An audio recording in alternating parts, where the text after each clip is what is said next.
Anderson Cooper, AC360, CNN weeknights 10 Eastern. You're not human if anger isn't your first emotion, having grown up down here. But what are you going to do with it, I think is the question. You know, Who do you get angry at?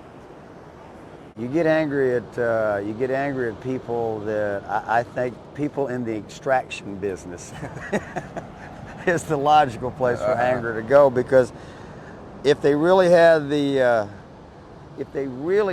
interest of the Gulf of Mexico and all of its entities at heart, they would have done a better job in the beginning. And I think all the evidence, in my humble opinion, I'm no expert on it, kind of leads to the fact that they didn't do that. You were saying this is the beach where you spent your misspent youth. Yes. What's it like seeing tar balls? I mean, It's depressing as hell, you know? I mean, yeah. I mean, it's, you know, my first thought is, you know, my scientist guys tell me it's the dispersants that are the problems, you know?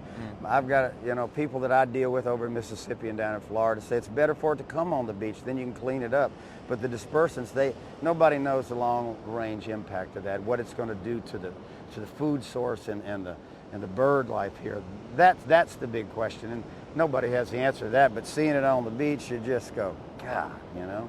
Had you ever seen tar balls like this on the beach? Yeah, I mean, you know, it reminds me in the old days when tankers would come by and discharge their bilges. You'd see this kind of stuff, you know, but not to this degree.